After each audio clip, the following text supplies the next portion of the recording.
السلام علیکم ورحمۃ اللہ وبرکاتہ نحمدہ ونصلی علی رسولہ الکریم اما بعد فاعوذ باللہ من الشیطان الرجیم بسم اللہ الرحمن الرحیم رب اشرح لی صدری ویسر لی امری واحلل عقدۃ من لسانی یفقہوا قولی۔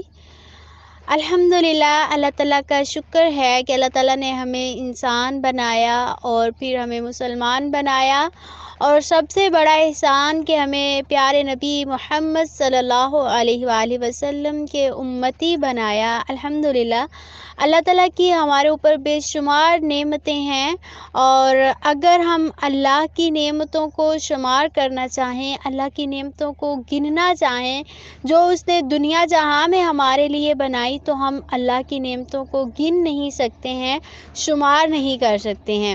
تو اللہ تعالیٰ نے انسان کو دنیا میں کسی مقصد کے لیے بھیجا تھا، اس کا کوئی مقصد تھا دنیا میں آنے کا، اور قرآن پاک میں اللہ تعالیٰ نے فرمایا ہے کہ ہم نے جنوں اور انسانوں کو اپنی عبادت کے لیے پیدا کیا ہے۔ اور پھر عبادت میں سب سے پہلے جو یعنی کہ نماز مسلمانوں پر فرض کی گئی، اور آج ہم اپنی نمازوں سے ہی غافل ہو چکے ہیں۔ یعنی کہ دوسری عبادات جو کہ ضروری تھی، مثلا نوافل اور بہت سے کام جو عبادت میں آتے ہیں، وہ تو کرنے دور کے بات ہے۔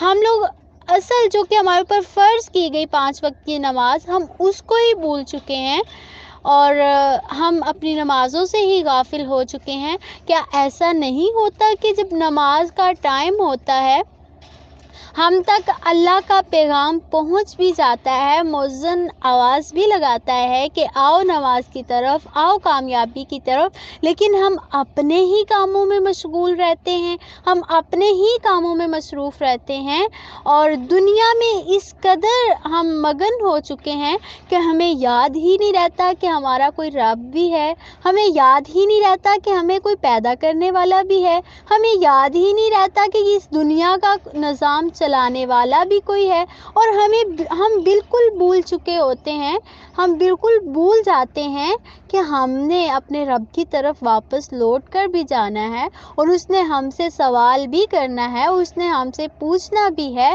اور ہم ایسا نہیں ہوتا کہ جب نماز اذان ہوتی ہے اور نماز کا وقت ہوتا ہے، مؤذن کہتا ہے کہ اللہ اکبر، اللہ سب سے بڑا ہے، اللہ سب سے بڑا ہے۔ جب ہم اپنے کاموں میں مشغول رہتے ہیں اور اس آواز کو، اس پیغام کو اگنور کر دیتے ہیں، نظر انداز کر دیتے ہیں، تو کیا ہم اپنے عمل سے یہ نہیں ظاہر کروا رہے ہوتے کہ نہیں، اللہ بڑا نہیں، میرا کام بڑا ہے، مجھے اپنا کام عزیز ہے، میں نے اپنا کام کرنا ہے، اور یہ اذان تو ہو جائے، ہم اپنے کام میں مگن رہیں گے، اپنے کام میں مصروف رہیں گے۔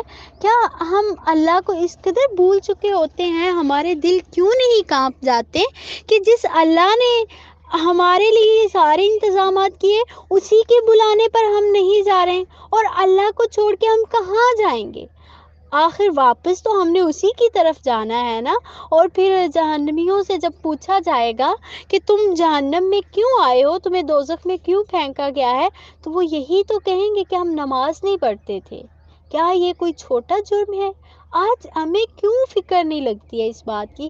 ہمیں دنیا کی اتنی فکر کہ ہمارا یہ کام نہ رہ جائے، یہ کام بھی ہو جائے، جلدی جلدی ہو جائے، تو ہم اپنے آپ کو جہنم سے بچانے کے لیے، اپنے آپ کو دوزخ سے بچانے کے لیے کیوں کوشش نہیں کرتے ہیں؟ کیوں ہم نماز کی طرف نہیں بھاگتے ہیں؟ کیا یہ بات ہمیں پسند ہے کہ ہم جہنم میں جائیں اور ہم سے پوچھا جائے کہ کیوں آئے ہو جہنم میں، اور وہاں پہ ہم کہیں کہ ہم نماز نہیں پڑھتے تھے؟ ایک اتنا سا کام زندگی میں اگر ہم نے نماز بھی نہ پڑھی تو ہماری زندگی کا فائدہ کیا ہے؟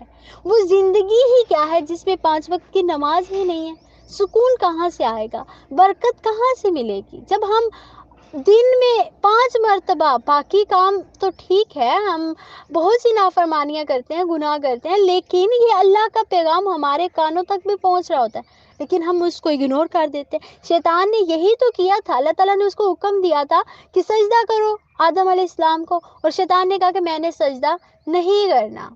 ٹھیک ہے، آج جب ہم اپنے کاموں میں مگن ہوتے ہیں اور اذان سنتے بھی، ہمارے لیے بھی تو یہی حکم ہوتا ہے کہ سجدہ کرو اللہ کو، کاموں کو چھوڑ دو، سارے کام ایک سائڈ پہ رکھو، آ جاؤ اللہ کے حضور پیش ہو جاؤ، اللہ کی عبادت کرو، اللہ کو یاد کرو، اللہ کو سجدہ کرو، اللہ کے سامنے سجدہ ریز ہو جاؤ، جھک جاؤ۔ تو ہم بھی تو اپنے عمل سے یہی کہہ رہے ہوتے ہیں کہ نہیں، ہم نے نہیں جھکنا، ہم نے نہیں آنا، ہم نے نہیں نماز پڑھنی، ہم نے نہیں سجدہ کرنا۔ تو یاد رکھیے گا کہ شیطان نے ایک سجدے کا انکار کیا تھا تو اس کو اللہ تعالیٰ نے اپنے دربار سے نکال دیا تھا، اور ہم دن میں کتنے سجدوں کا انکار کرتے ہیں۔ اللہ تعالیٰ کی رحمت بہت وسیع ہے، وہ ہر چیز پر اس کی رحمت جو ہے، ہر چیز کو اپنے گھیرے میں لیے ہوئے، لیکن جو اللہ سے ڈرتا ہے، جو اللہ کی طرف آ جاتا ہے، جو اللہ کی طرف جھکتا ہے، اللہ تعالیٰ سے دعا ہے کہ اللہ تعالیٰ ہم سب کو اپنی نمازوں کی پرواہ کرنے کی، نمازوں کا خیال رکھنے کی، اور نمازوں کو صحیح وقت پر ادا کرنے کی توفیق عطا فرمائے۔ آمین ثم آمین۔ جزاکم اللہ خیر۔ السلام علیکم ورحمۃ اللہ وبرکاتہ۔